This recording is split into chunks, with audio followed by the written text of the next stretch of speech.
What's up guys, my name is Petar and today let's have a look at this Hotone Vulcan Five-O Nano Legacy Mini Amplifier Head.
Okay, so let's see what this amp looks like, what it offers, and so on, how it's built. As you can see, it's really small, like compare it to my phone, for example. You see, that's smaller than my phone for some reason, and how they did it, I don't know. But it's a solid state amp, it's 5 watts. It's not very loud, so it's not meant to be, I guess. It has the basic controls, so bass, mid, highs or treble, gain, volume, the toggle switch for on and off, we have the input. Then on the back side we have the output, which ranges from 4 to 16 ohms for the speaker. It also has the effects loop, so it has a send and return effects loop, so I don't know how they did it in this small amp, but they did it. It also has the headphones line output and aux in, and it has the 18 DC input. Aux in is if you want to plug in your, I don't know, maybe MP3 player or directly from your phone stream some audio into the amp itself. I didn't try it, I don't really use those features that much, but there's that option. And there is line output with headphones sign, which is supposed to be used with headphones, but I tried it and I'm not sure how and what they wanted to do with this, but basically it sounds like amp without cab straight into your headphones. So pretty much it sounds like complete shit and I wouldn't suggest using it. I'm not sure how they wanted people to use it, but yeah, that's it more or less. So the amp itself is supposed to be emulation of 5150, except of course it's solid state, so no tubes in it.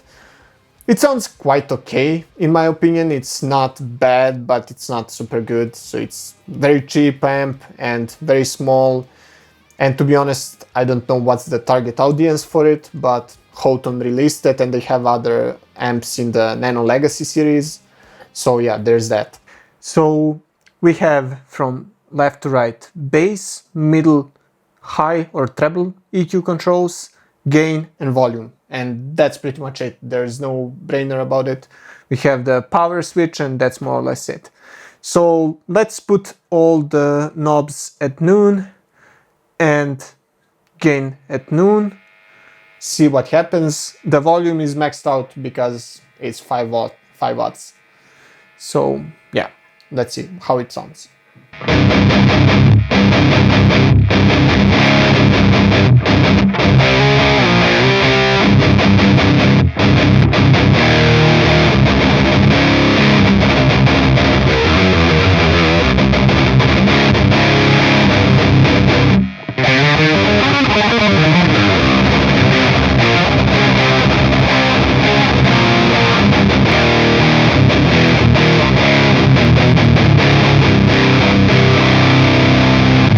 That's all at noon.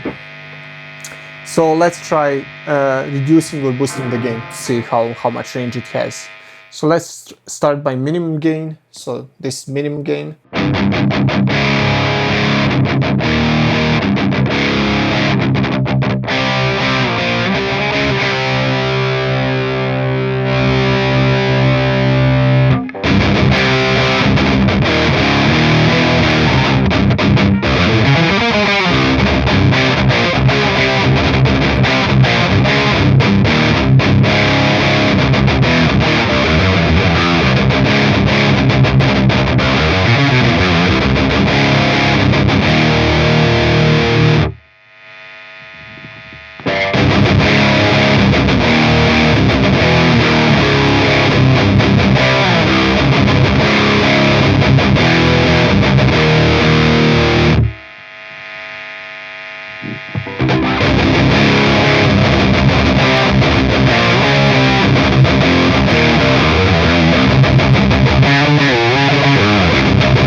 maximum gain.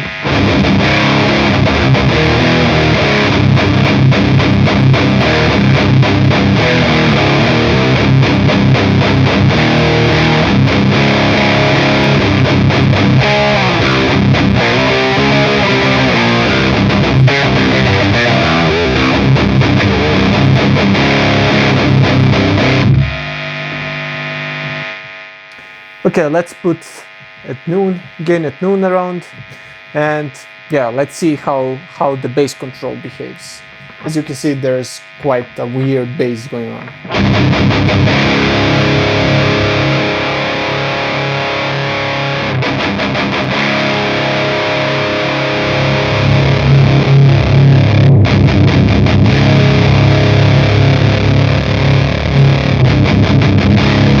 What's going on? What is that?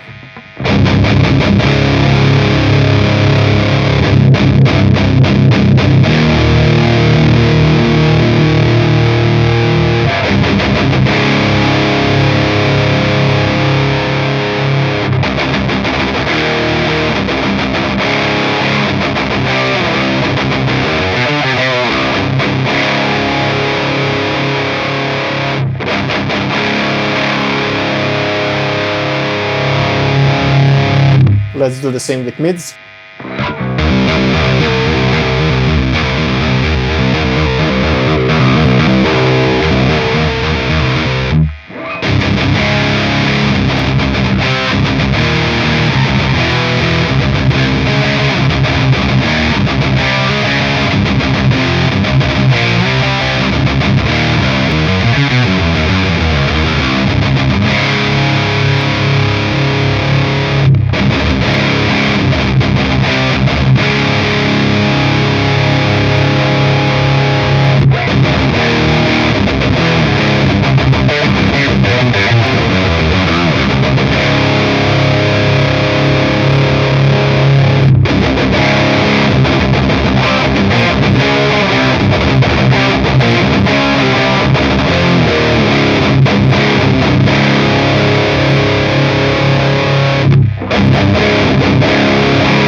Let's try the treble.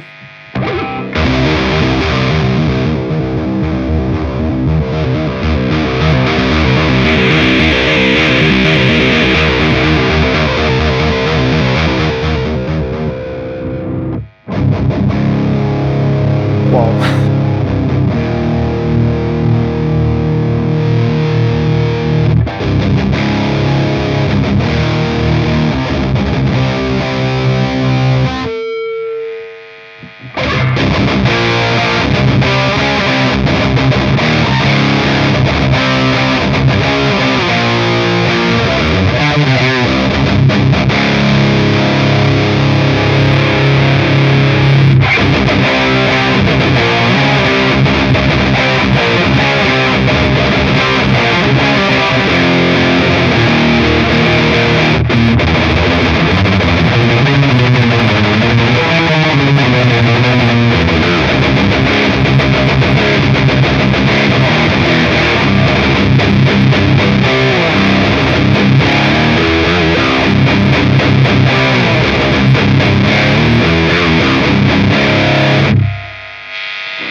That's very nasty. It feels that these knobs are acting almost like filters in some way. It's very weird. Okay, so let's see. Let's try boosting gain a bit highs, reduce the lows, mids, I don't know, like that probably.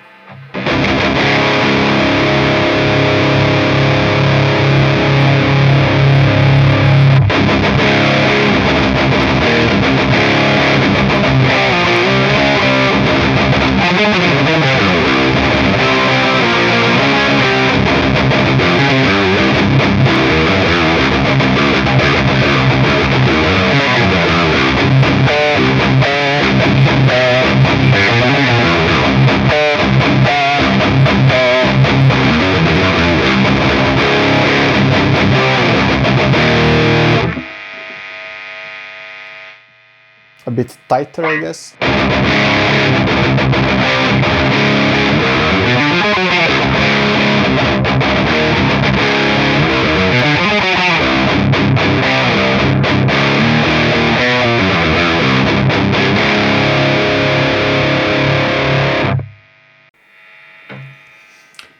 Okay, so let me hook up the Overdrive pedal and try it with that. So the pedal I'm going to use in this demo is the Aries Effect Savage Drive V4. It's a new pedal I got, but I will be making a demo in the next video. Okay, so without the pedal it sounds like this.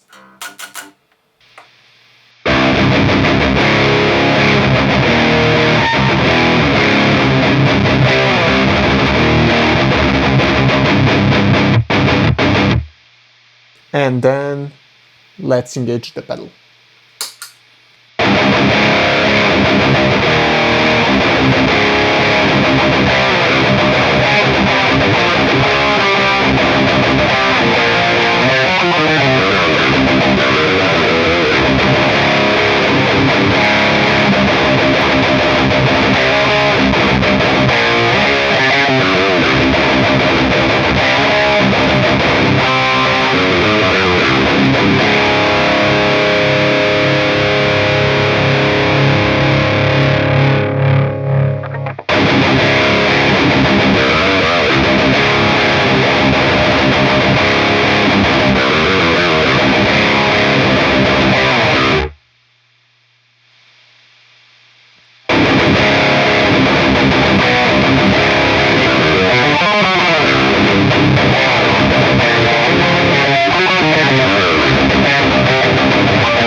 Okay, so let's talk about this amp and how I feel about it and what can I tell after playing it. I think that it sounds okay. I always use the volume at the max since it's 5 watts, it's nothing. I used it with my Torpedo Captor, so going straight from the amp into the Torpedo Captor and then into Cubase recorded, and I used the IRs as a cabinet impulses. It sounds okay. Now, there are a couple of things that I was really surprised how it works, and I was like, okay, this is weird. The EQ controls on this sound... I can't explain it, to be honest. So, the EQ controls sound like filters most of the time, so they just filter out frequencies instead of, you know, cutting or boosting. And pretty much the bass control is Without an overdrive pedal, the bass control on this amp is pretty much useless, and in some cases when you know have the bass at mids at the 12 o'clock, it has like too much bass in my opinion, and it's really weird bass. You probably noticed that in the recording that when I played it. When I roll off the bass control, it sounds, again, it has so much bass. It's super weird. I really don't understand what's going on with this amp. The same thing is with the treble control as well.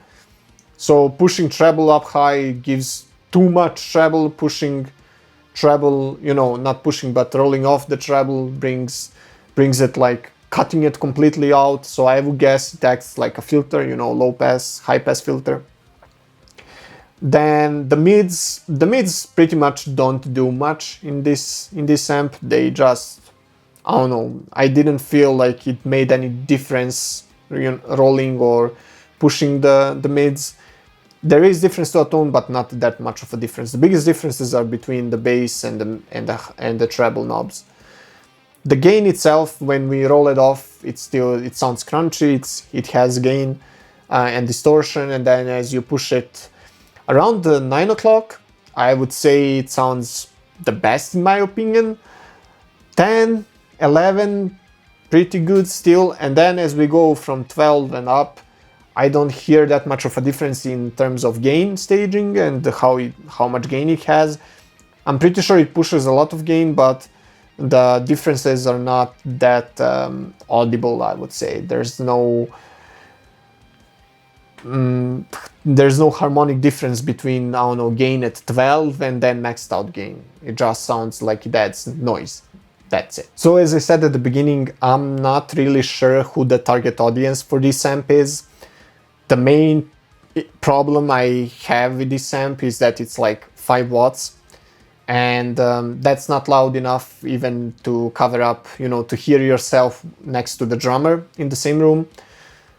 Then we have the option of line output, which in my opinion should come with some speaker emulation, so with a cab IR, at least some kind of, because otherwise it sounds like shit. Or maybe there is already, but it sounds like super shit. I couldn't figure it out. I just couldn't play using the line output. In regards to the output from the amp itself, I guess if a beginner guitar player has a cabinet to use with this thing, he probably has much better amp than this, probably. But who knows, maybe someone has only a cabinet or got a cabinet borrowed from a friend, so in that case he can use this. Otherwise, you need to buy a cabinet to use it, or use it with the Torpedo Captor, otherwise you cannot use this. The good thing about this amp is that it also has the effects loop. I didn't expect that, but yeah, that's a good option, so you can put your effect pedals like delays, reverbs and so on, noise gates. Noise gate, you definitely need it if you're going to play above 12 o'clock. In regards to gain, it brings a lot of noise, so it's a bit noisier amp. So yeah, in the end, this is a very small, cute amp, 5 watts, solid state, no tubes, no nothing. It's pretty straightforward. I guess it's good for beginners, but of course beginners need to have an amp or Torpedo Captor to use it, because the line out only gives you the amp sound without any cab simulation, so that's a minus, I would say, on this. In regards to tone, it sounds okay. It's not bad. I've heard much worse. It has that kind of a character, except of the character of the 5150, except that the EQ knobs are really weird to use. You really have to be careful when using it. Other than that, I think it's fine. It takes pedals like a champ. I didn't expect it, but the pedals pushing this small thing really opens up and can get you into that kind of more modern tones, if you like, and more tighter tones, so that's a good thing. So any tube screamer can help out this small amp. So we come to the end of this video. I really hope you enjoyed it. If you have any comments or questions, please leave them down in the comment section. I would of course appreciate like and subscribe to the channel if you haven't already. And yeah, what can I say? Really small amp. It's cute. It's cute. What can you do? So See you next time and hope you stay safe.